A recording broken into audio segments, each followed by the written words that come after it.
Lip یا pellet یعنی کٹا ہوا ہونٹ یا تالو، یہ زیادہ تر نومولود بچوں میں پائے جاتے ہیں اور ایسے بچوں کے والدین کو سٹگمیٹائز کیا جاتا ہے۔ بہت زیادہ اس طرح کی باتیں کی جاتی ہیں کہ جیسے وہ کسی ان کے گناہ کا نتیجہ ہے، جبکہ یہ ایسا نہیں ہے۔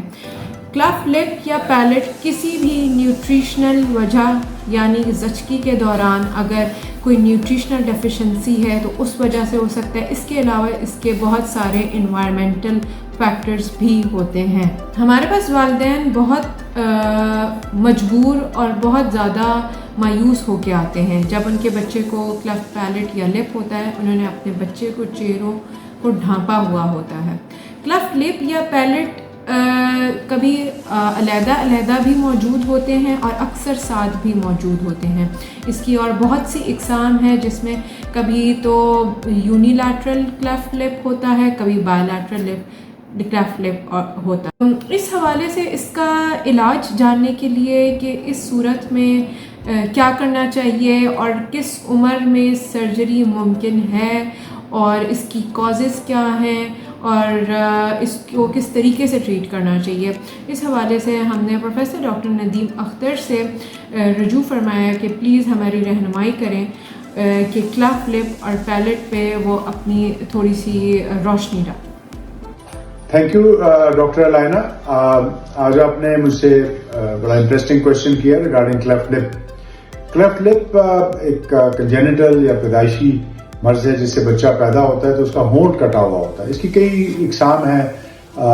یہ انکمپلیٹ بھی ہو سکتا ہے، کمپلیٹ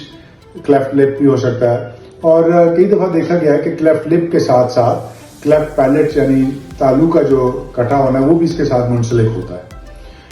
ان بچوں میں جو سب سے پہلے اگر پیرنٹس کو اس کا پتہ نہ ہو اس بیماری کا تو ایک بہت شاکنگ سچویشن ڈیولپ ہوتی ہے جس میں پیرنٹس بہت شاکڈ یا صدمے کی حالت میں ہمارے پاس آتے ہیں، بہت ہی غمگین ہوتے ہیں کہ جی یہ کیا ہو گیا، یہ بچے کا ہونٹ کٹا ہوا ہے۔ اور یہاں تک میں نے دیکھا کہ وہ اتنے سٹریس میں ہوتے ہیں کہ وہ بچے کے چہرے کو انہوں نے کور کیا ہوتا ہے اور کسی کو وہ دکھانا نہیں چاہتے اپنے خاندان میں کہ بچے کا کہیں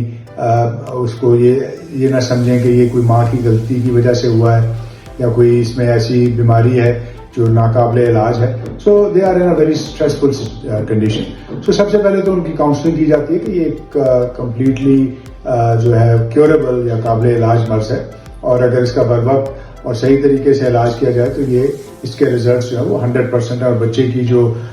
دیکھنے میں چہرہ ہے وہ اسی طرح ہی ہوگا جیسے کہ کسی ایک اور بچے کا ہوتا ہے۔ ان بچوں میں جو انیشلی پرابلم ہے وہ فیڈنگ کے پرابلمس ہو سکتے ہیں کہ وہ پوری طرح سے دودھ کو، اگر ماں کا دودھ لے رہے ہیں تو وہ پوری طرح سے لیش نہیں کر سکتے نیپلز کے ساتھ، یا باٹل فیڈ کو ہے تو اس کو سک نہیں کر سکتے۔ سو ان بچوں میں فیڈنگ کے جو مسائل ہیں ان کی طرف سب سے پہلے توجہ دی جاتی ہے اور پیرنٹس کو گائیڈ کیا جاتا ہے کہ ان کو کیسے فیڈ کرنا ہے۔ Regarding cleft lip, the surgery is done at the age of 3 months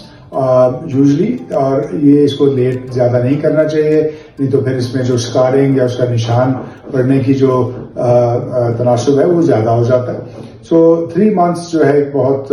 مناسب وقت ہوتا ہے کہ اس کو آپریٹ کیا جائے۔ ہمارے ہاں یہ یوزلی ڈے کیئر سرجری ہوتی ہے، پیشنٹ آتا ہے، آپریشن کے 1-2 گھنٹے کے بعد اسے گھر بھیج دیا جاتا ہے اور اس کے 100% ریزلٹ ہوتے ہیں۔